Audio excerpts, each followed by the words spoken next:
Good morning student. Today we are going to learn 4th standard history subject 11 number lesson, that is computer of Shahisti Khan. Last videos we learned some hard words from this lesson. Now today I will explain this lesson, so open the page number 42. Lesson name, that is computer of Shahisti Khan, means Shahisti Khanachi फजिती. Okay, see then first paragraph. Shahisti Khan's companion, means he, in spite of repeated effort in which he left no stones unturned, Adil Shah of Bijapur could not force Shivaji to surrender. Every Sardar of Bijapur who was sent against Shivaji was defeated. Adil Shah at last gave up the fight, made peace with Shivaji, and gave recognition to his independent kingdom. Shivaji thus had peace for some time on his southern border. In the meanwhile, constant Mughal attacks from the north and particularly ruined Maharashtra. Shivaji therefore turned his attention northwards and carried out raids in the territory of Mughal Emperor Aurangzeb. This enraged Aurangzeb and sent Shahisti Khan, his uncle, to deal with Shivaji and teach him a lesson. Shahisti Khan, with a huge army of 75,000 men and hundreds of elephants, camels, and pieces of cannon, marched on Pune. On the way, they captured the town of Shirwar, Shivpur, Saswad, and finally laid siege to the fort of Purandar. Nothing could stop his advice, but once the Maratha army surrounded him in a mountain pass. The Maratha troops moved very fast on their swift Bhimthadi ponies. They also traveled very light. They could traverse the hill and the valley in the shortest possible time on army ration consisting on onions and bajra bread. These types of warfare perfected by the Marathas was unknown to Shahisti Khan. Tired of the continuous harassment by the Maratha troops, he at last raided the siege of Purandar. Now listen.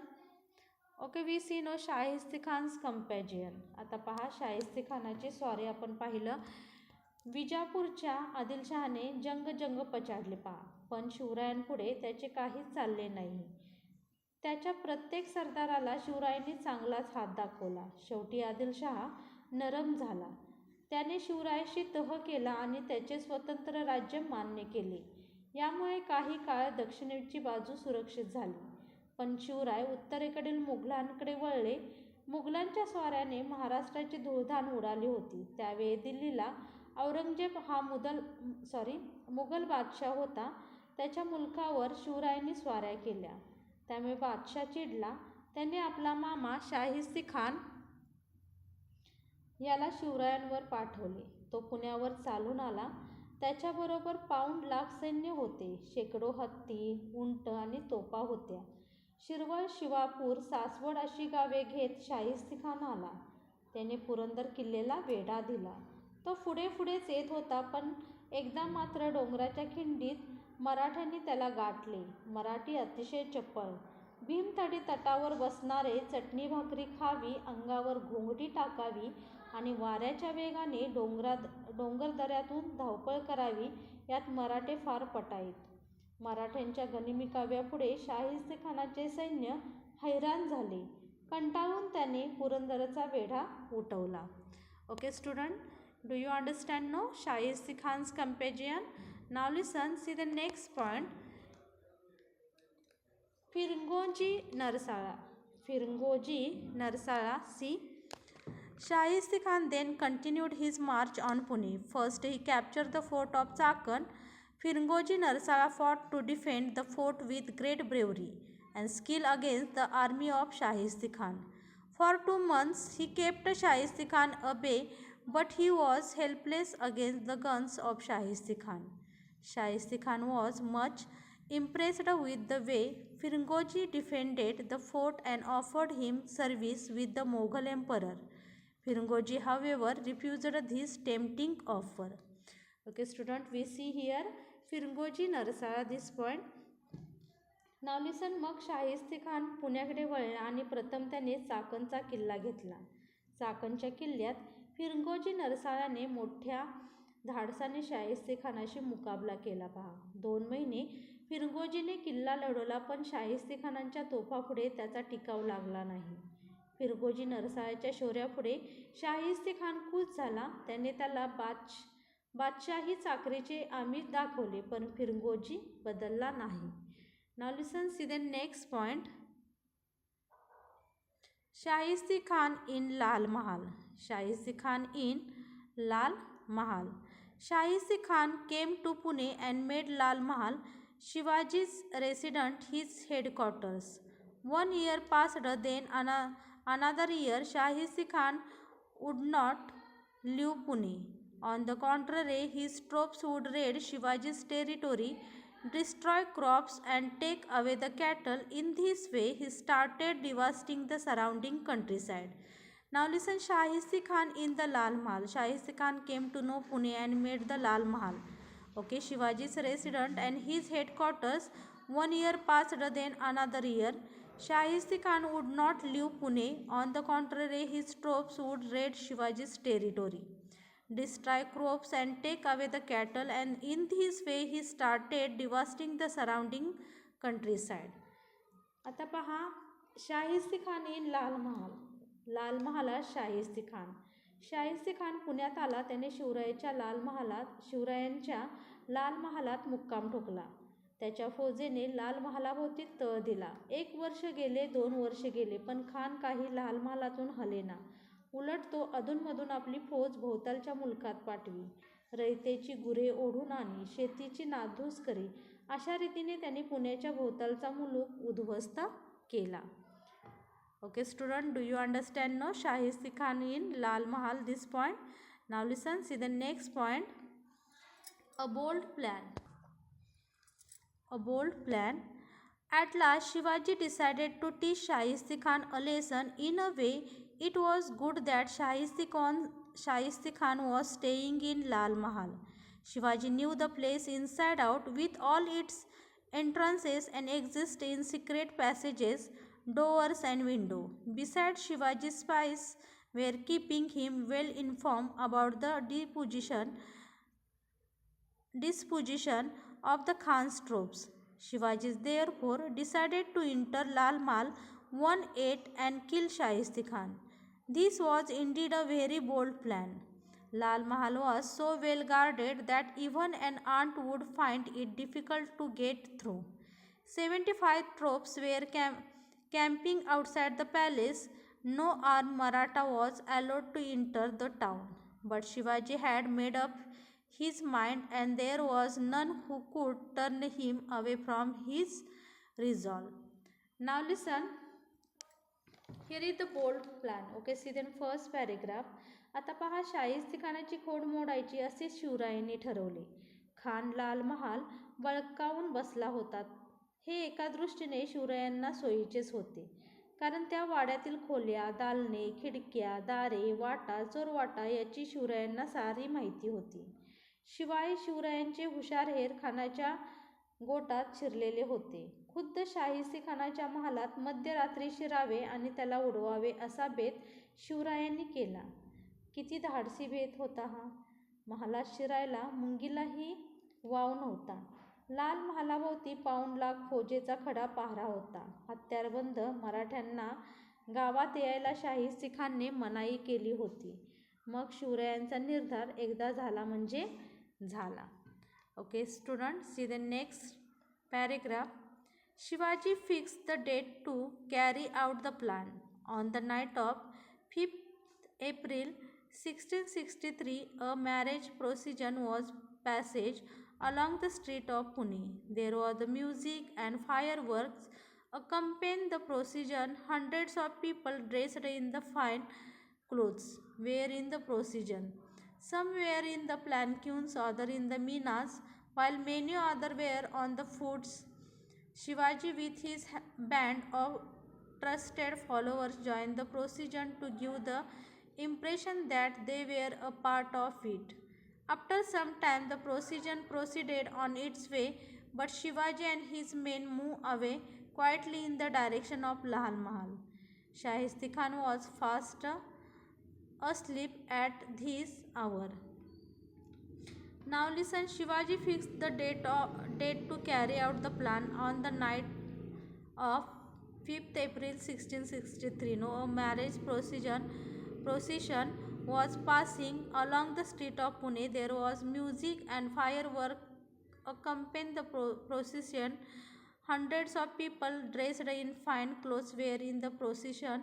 Some were in the planquins, other in the minas, while many other were on the foot. Okay, now listen.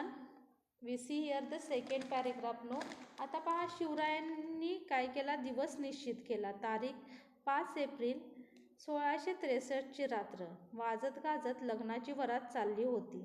पुढे चंद्रज्योती जळत होत्या. शेकडो स्त्री पुरुष नटून थटून चालले होते. कोणी पालख्यात, कोणी मेनात, तर कोणी पायी. शिवराय आपली माणसे घेऊन त्या वरातीत शिरले होते. वरात पुढे निघून गेली. सर्वत्र सामसूम झाली. शिवराय आणि त्यांची माणसे लाल महालाच्या भीतीकडे सरकली. यावेळी शाहिस्ती खान गाढ झोपला होता. Okay student, do you understand? No, a bold plan. आता पहा कशा पद्धतीने शिवाजी महाराजांनी काय केलेला होता, प्लॅन आखलेला होता लाल महालात शिरण्यासाठी. हे आपण ह्या पॉईंटमधून पाहिलं. Okay, now listen, see the next point. Shaista Khan learns a lesson. Shahisti Khan learns a lesson.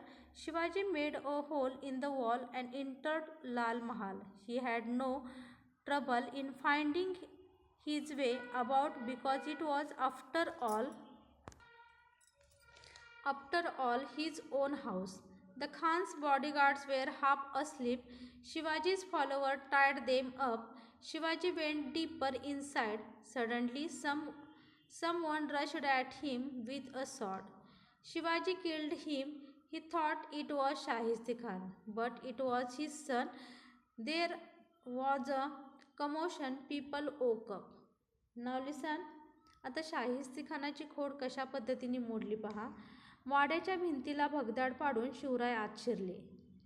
त्यांचा स्वतःचाच वाडा तो. त्यांच्या त्या वाड्याचा कानाकोपरा त्यांना माहीत होता. खानाचे पहारेकरी पेंगत होते. शिवरायांच्या माणसांनी त्यांना बांधून टाकले. शिवराय आणखी आत शिरले. इतक्यात कोणी तर तलवार घेऊन त्यांच्यावर धावून आला. शिवरायांनी त्याला ठार केले. त्यांना वाटले शाहिस्ती खान असावा, पण तो त्यांचा मुलगा होता. गडबड झाली. लोक जागे झाले. Now listen, see the second paragraph. Shivaji went straight to the Khan's chamber and took out his sword. Terrified, the Khan started shouting, "The devil, devil," and tried to escape through the window. Shivaji struck him with the sword, which cut off 3 fingers of the Khan. The Khan could have lost his life, but he escaped with the loss of 3 fingers only.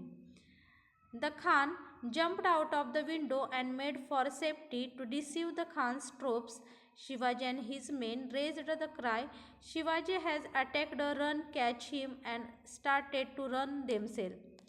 The Khan's troops also started running in all directions. In the confusion that followed, Shivaji and his men made their escape and reached Sinhgad. The Khan's troops spent the whole night looking in the vain for Shivaji and his troops. Now listen, आता पहा second पॅरेग्राफमध्ये इथे काय दिलेलं आहे ते शिवराय थेट खानाच्या झोपण्याच्या महालात गेले. त्यांनी शमशेर उपसली. शाहिस्ते खान घाबरला. सैतान सैतान म्हणून ओरडत खिडकीवाटे पळू लागला. शिवराय त्यांच्या मागोमाग धावले. शाहिस्ते खान खिडकीवाटे बाहेर उडी मारणार तो शिवरायांनी त्यांच्यावर वार केला. खानाची 3 बोटे कापली गेली. प्राणावर आले ते बोटावर निभावले. खान खिडकीतून उडी टाकून पळाला. शिवाजी आला, धावा धावा, पकडा त्याला, असे मुद्दाम फसवण्यासाठी म्हणत शिवराय आणि त्यांची माणसे ओरडत पळत सुटली. खानाची माणसेही घाबरून पळत होती. शिवराय आणि त्यांची माणसे सिंहगडाकडे निघून गेली. खानाची माणसे शिवरायांना रात्रभर शोधतच राहिली. Okay student, do you understand now second paragraph? Now listen, see then third paragraph. This incident took the fight of the Shahisti Khan. He was afraid that if he was lost only his finger in the first attack, Shivaji might cut his head off in the second. Aurangzeb was furious when he heard of this episode. Shahisti Khan lost the emperor's favor and he was transferred to Bengal. This was the first serious blow to the Mughal power. Shivaji had successfully bared the line in his own den. Gunfire announced the victory and a wave of joy went all over Maharashtra. Now listen, this incident took no fight of the Shahisti Khan. आता पहा, शाहिस्ती खानाने तर हायच खाल्ली. आज बोटे तुटली तर उद्या आपले शिर शिवाजी कापून नेईल अशी भीती त्याला वाटू लागली. औरंगजेब बादशाला हा प्रकार समजता त्याला भयंकर राग आला.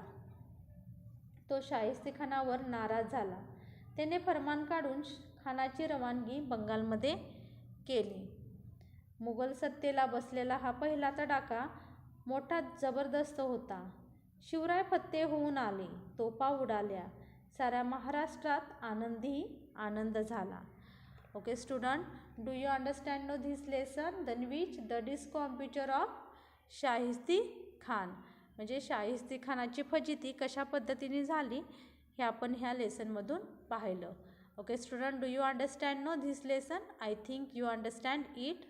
Thank you.